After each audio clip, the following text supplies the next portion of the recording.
Hello छात्रों, आज आपकी क्लास 10th हिंदी टॉपिक आज समास। ये आपका 1 से 2 नंबर का टॉपिक आएगा। विकल्प टाइप में समास पूछ सकता है, कोई से भी समास आपके। बहुत हल्का टॉपिक है। देखिए, पहले देखिए समास। समास किसे कहते हैं? सबसे पहला प्रश्न पूछता है आपका, समास क्या है। देखिए, इसकी परिभाषा है, परिभाषा दो या दो से अधिक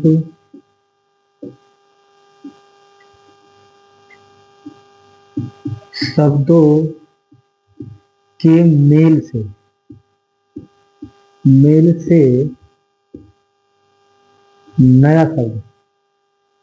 नया शब्द बने, उसे समास कहते हैं। यानी कि दो या दो से अधिक शब्दों के मेल से कोई नया शब्द बन जाए, उसे क्या कहते हैं? समास कहते हैं। ठीक है। देखिए, सबसे पहला आपका कर्मधारय समास। क्या है आपका? कर्मधारय समास। कर्म, ठीक है। अब कर्म आपके दो प्रकार के होते हैं। एक तो व्यक्ति का खुद का, एक कर्म तो हो गया व्यक्ति का खुद से, ठीक है। और एक होता है प्राकृतिक। अब प्राकृतिक मतलब, जैसे स्वयं का मतलब ये है कि आदमी अपनी काबिलियत के बल पर कर्म के द्वारा कोई आदमी महान बन जाए, ठीक है, तो वो कर्म हो गया। और प्राकृतिक द्वारा किसी को प्राकृतिक इतना महान बना दे, इतना सुंदर, इतना अच्छा या इतना बुरा, उस कंडीशन में भी आपका क्या हो जाएगा? प्राकृतिक हो जाएगा। ठीक है ना। तो ये पहला सवाल है आपका। इसमें क्या होती है? कर्म की प्रधानता होती है। ठीक है। इसमें क्या होती है? यानी कि ये दो पद होती है इसमें, एक प्रधान पद, ठीक, प्रथम पद और द्वितीय पद। दो पद होते हैं। दो शब्दों के मेल से ही आपका क्या बनता है? समास। ठीक है। तो दो शब्द होंगे, पहला पद विशेषण होगा और दूसरा क्या होगा? विषय। ठीक है। ये जैसन बोल रहे हैं, पहला है आपका कृष्ण सर्प। कृष्ण सर्प, कृष्ण। अब कृष्ण क्या है? विशेषण। विशेषण, ठीक है। जितनी भी कर्मधारय समास में पहला पद विशेषण होगा और दूसरा क्या होगा? विषय। क्या होगा? विषय। जितनी भी सब हम आपको एग्जाम्पल बताएंगे, तो पहला पद क्या होगा? विशेषण, और दूसरा क्या होगा? विषय। विषय क्या है? आपका सांप है, ठीक है। और विशेषता क्या है इसकी? विशेषता है काला। कृष्ण माने क्या होता है? काला, यानी कि काला सांप। तो यानी कि विशेषता है कि सांप बहुत पाए जाते हैं प्रकृति में, ठीक है ना, परंतु प्योर काला सांप कभी कभी देखने मिलता है, ठीक है ना, कभी कभी दुर्भाग्यवश। तो जो लाखों में, करोड़ों में, हजारों में एक हो, वहां पर कर्मधारय समास होता है। जैसे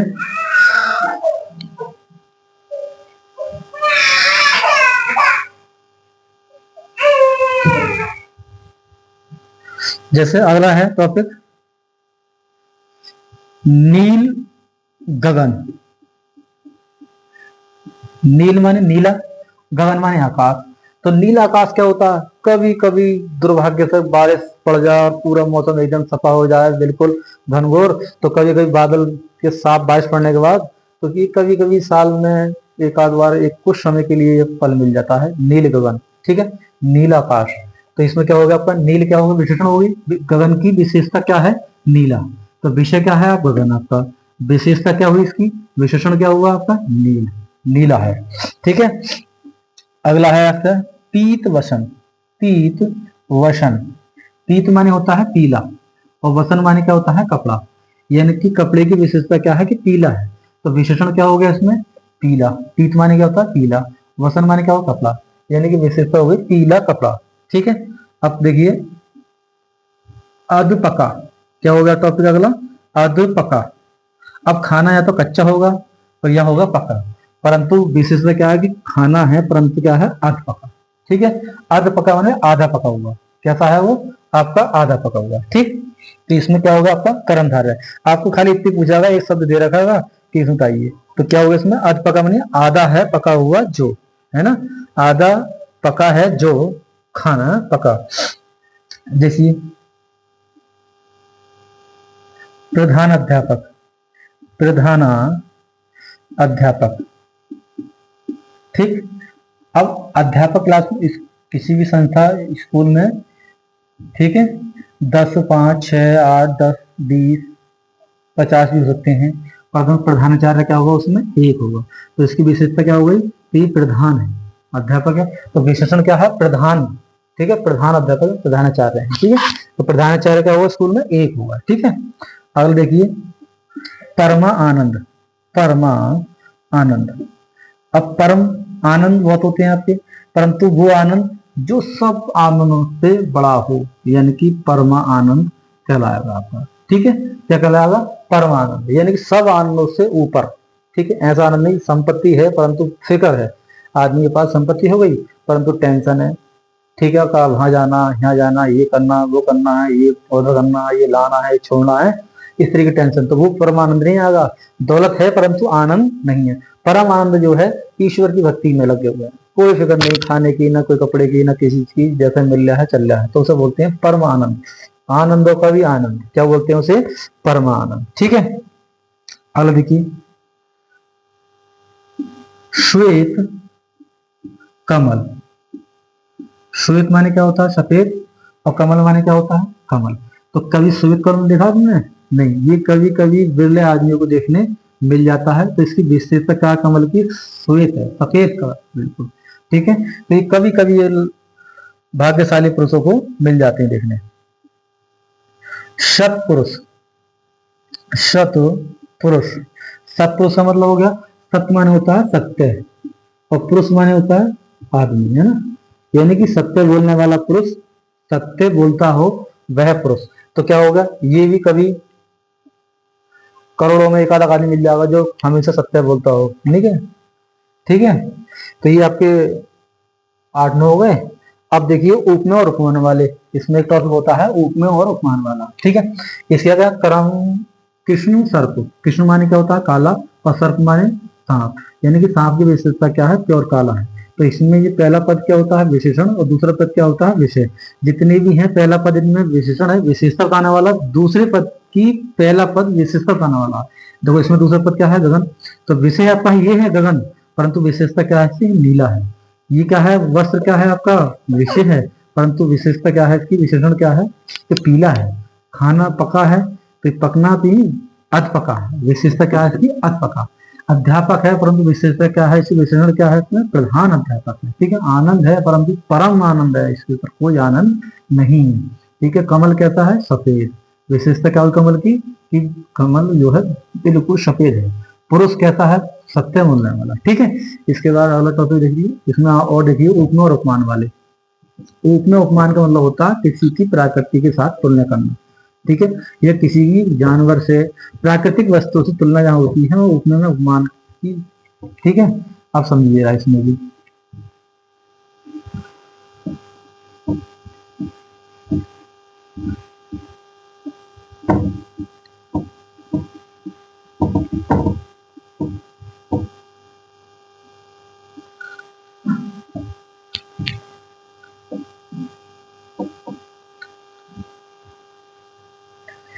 कर्मधारय का ही भाग है ये भी।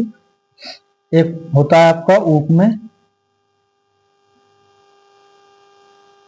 क्या होता है आपका उपमेय, उपमेय, और एक होता है उपमान, उपमान, ठीक। इसमें क्या होता है आपका कर्मधारय समास होता है।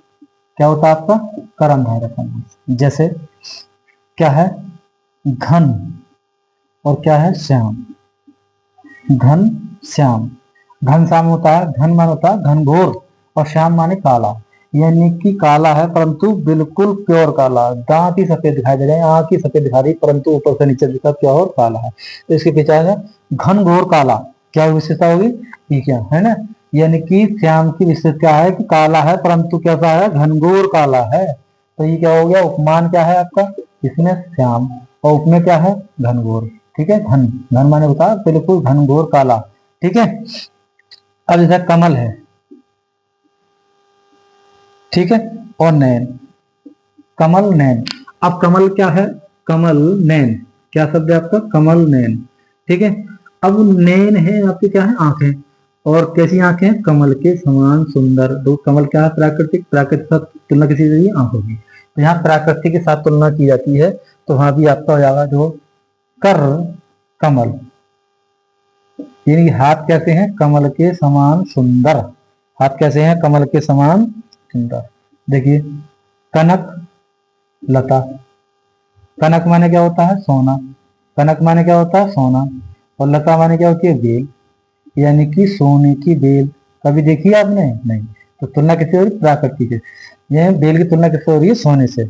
ठीक है, मृग लोचन, मृग लोचन, मृग माने क्या होता है, हिरन, मृग माने क्या होता है, हिरन, मृग माने होता है छात्रों हिरन, और लोचन माने क्या होती है, आंख, यानी कि आंख कैसी है, हिरन के समान खूबसूरत, सुंदर सुंदर आंखों वाला, आंखों वाली। तो वहां पर क्या हो गया आपका, कर्मधारय समास, क्या हो गया आपका, कर्मधारय समास। छठा टॉपिक है आपका, छठा इसमें चंद्रमुखी, चंद्र मुख, मुख कैसा है, अच्छा तो प्राकृतिक है, हिरण क्या है, प्राकृतिक है। ठीक है, सोना प्राकृतिक है, लताई प्राकृतिक है। ठीक है, तो अब क्या है, चंद्रमुख, मुख क्या है, चंद्रमा के समान, यानी कि मुंह की तुलना किससे करी गई है, प्राकृतिक चंद्रमा के साथ की गई है, तो यहाँ क्या होगा आपका, कर्मधारय समास होगा। मीनाक्षी, मीनाक्षी, मीन माने होता है मछली, मीन माने क्या होता है, मछली। ठीक है, मछली, मीन माने होता है मछली, और अक्षी माने होता है आंख, यानी कि आंख कैसी है, मछली के समान सुंदर दिखाई देने वाली। चरण कमल, चरण माने पैर, चरण माने क्या होता है, पैर। ठीक, और कमल माने कमल के समान, यानी कि पैर कैसे हैं, कमल के समान सुंदर। ठीक है, एक आता है विद्या धनम, विद्या धनम, यानी कि विद्या रूपी धन भी सब धनों में श्रेष्ठ है। दो तुलना हो रही है सब धनों में, यानी कि पैरों वाली भी तुलना सब सब में श्रेष्ठ होगा ना, होगा। यानी धन कैसी है, अब है नर सिंह, नर, नर सिंह, यानी कि मनुष्य कैसा है, शेर के समान बहादुर। नरसिंह का मतलब हो गया मनुष्य कैसा है, शेर के समान बहादुर। ठीक है, तो यहाँ भी क्या होगा आपका, कर्मधारय समास हो गया। देखिए अगला टॉपिक देखिए, बाकी किताब में देख लेना अपने, जहाँ प्राकृतिक साथ तुलना की जाए तो वहां पे आपको कर्मधारय समास होता है।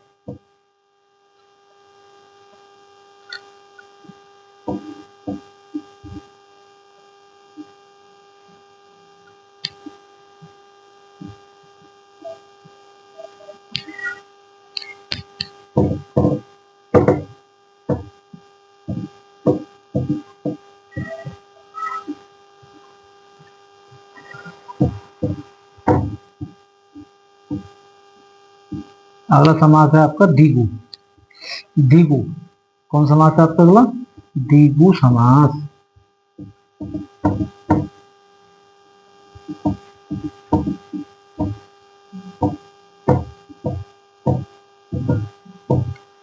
अब द्विगु समास में क्या होता है आपका, देखिए द्विगु, अगला समास है आपका द्विगु समास। कौन समास है आपका, द्विगु समास। अब द्विगु समास की विशेषता देखिए, द्विगु समास का मतलब पहली संख्या, प्रथम पद, पहला पद, यानी कि पहला पद आपका क्या हो, संख्यावाची, पहला संख्या हो आपका हो संख्यावाची। ठीक है, द्विगु समास की क्या हो, उत्तर पद, यानी कि उत्तर पद प्रधान होता है, और पूर्व पद संख्यावाची, पूर्व मतलब पहले वाला पद प्रधान होती है। क्या परिभाषा बोलोगे इसकी, यानी द्विगु समास में उत्तर पद प्रधान होता है, यानी कि उत्तर मतलब बाद वाला पद जो होता है प्रधान होता है, मुख्य होता है, परंतु पहला पद जो होता है, पूर्व माने पहला पद जो होता है वो संख्यावाची होता है। ठीक है ना, कहना है, यानी कि उत्तर पद, उत्तर पद प्रधान वा पूर्व पद संख्यावाची संख्यावाची होता है, यानी कि दूसरा पद होता है संख्यावाची होता है। ठीक है, जैसे मैं बोल लूं चौहो, अब शब्द जो आएंगे संख्या आएंगी संस्कृत वाली। चौराहा, चौ माने क्या होता है, हाँ चौ माने होता है चार, चौ माने क्या होता है चार। ठीक, और राह माने रास्ता, राह माने क्या होता है रास्ता। ठीक है, यानी कि चार रास्तों का समूह क्या हो जाएगा, चार रास्तों का समूह। ठीक है, चार राहों का समूह। चौराहा का मतलब होगा चार रास्तों का समूह। अब दूसरे देखिए आप, नवरत्न, नव रतन, नव माने क्या होता है नौ, और रतन माने होते हैं आभूषण। नव माने नौ, और ये होगा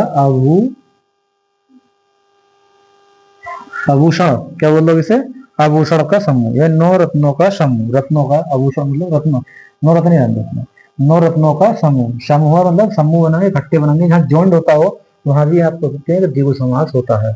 जब सवाल नंबर तीसरा है आपका, 3 नंबर है त्रिफला। त्रिफला मतलब तीन, तिर माने क्या होता है तीन, तिर माने क्या होता है तीन, और फला माने फल, तीन फलों का समूह। जहाँ समूह बनता है वहां भी द्विगु समास कह सकते हैं। सत्व माने होता है साई, यानी कि सात माने होता है 700, सात सप्त माने होता है 700 दोहों का समूह को बोलते हैं सत्ताई। 700 दोहों का समूह क्या बोलोगे सत्ताई। तिरंगा, तिरंगा मतलब हो गया, तिरंगा का मतलब होगा तीन रंग, तीन तीन मतलब तीन रंगों मतलब रंगों, तीन रंगों का समूह क्या बोलते हैं तिरंगा। ठीक, अब यहाँ सप्ताह, क्या बोलते हैं सप्ताह, बोले ना गाँव में हफ्ता, बोले गाँव में, गाँव बोलते हैं हफ्ता, हफ्ता नहीं क्या होता है, वो क्या होता है सप्ताह। ठीक है, शुद्ध भाषा होती है, गाँव बोलते हैं हफ्ता हो गया, हफ्ता, हफ्ता नहीं शब्द होता है सप्ताह। सप्ताह का मतलब होता है 7 दिनों का समूह।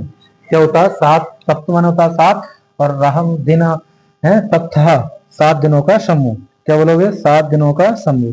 ठीक, अगला है त्रिवेणी, क्या बोलोगे त्रिवेणी, त्रिवेणी का मतलब होगा तीन बेड़ियों का समूह। तिर माने तीन, बेड़ी मतलब, अब बोलोगे दोपहर, दोपहर का मतलब होगा दो पैरों का समूह। कहते हैं गाँव में दो पैर हो गए, दोपहर हो गए, चल घर चले आप, तो दोपहर का मतलब होता है दो पैरों का समूह। ठीक है, अब है अष्टाध्यायी, अष्ट अष्टाध्यायी, अष्टाध्यायी यानी कि 8 अध्यायों का समूह। क्या बोल रहे अष्टाध्यायी को, 8 अध्यायों का समूह। ठीक, त्रिदेव, त्रिदेव में महाबाहुली समझ लेना, ये गलत है, त्रिदेव लेना। सब संधु, अगर त्रिदेव आता है तो आप फर्स्ट ऑप्शन में बहुगिरी लेना, सेकंड नंबर पर दे सकते हैं यहाँ पे। सिंधु, सिंधु का मतलब होता है सप्त सिंधु, 7 नदियों का समूह, 7 नदियों का। ठीक है, सिंधु को बोलेंगे 7 नदियों का समूह। ठीक है, एक ये अपवाद है, अपवाद के तौर पर लिखना है। ठीक है, जैसे कि चतुर्भुज, चतुर्भुज। ठीक, चतुर्मान होता है 4, भुज माने भुजा। ठीक है, इसमें अगर आपको बहुगिरी का ऑप्शन मिले, ठीक है ना, बहुवीरी का ऑप्शन मिले तो पहले फर्स्ट नंबर पे इसे लगाना। ठीक है, त्रिदेव में भी, त्रिदेव अगर आपका इसमें भी आ सकता है कर्मधारय में, परंतु फर्स्ट ऑप्शन इसमें लगाना बहुगिरी समास। ठीक है, फर्स्ट ऑप्शन इसमें, अगर बहुगिरी के ऑप्शन में नहीं है आपके तो लगाओगे आप कौन सा द्विगु समास। फर्स्ट ऑप्शन में आपकी इसे लगाना है। पहले कौन सा, चतुर्भुज कौन होता है, 4 भुजाओं का, 4 भुजा किसी थी ब्रह्मा विष्णु जी की, ठीक है ब्रह्मा जी की चतुर्भुज। हाँ, और त्रिदेव में 3 आंखों वाले कौन थे, भोलेनाथ शंकर जी। तो इसमें जो लगाओगे बहुगिरी समास लगाओगे, इसलिए हम अववाद में रखा। इसे फर्स्ट ऑप्शन में अगर बहुगिरी मिले तो इसे लगाना है, ना मिले तो द्विगु समास, क्योंकि इसमें चतुर्माने 4 और त्रिमाने 3। ठीक है, 3 देवों का समूह बोल सकते हैं। ठीक है, ठीक है, वीडियो लाइक करें, चैनल को सब्सक्राइब करें, ज्यादा से ज्यादा वीडियो को फॉलो करें। शुभ रात्रि।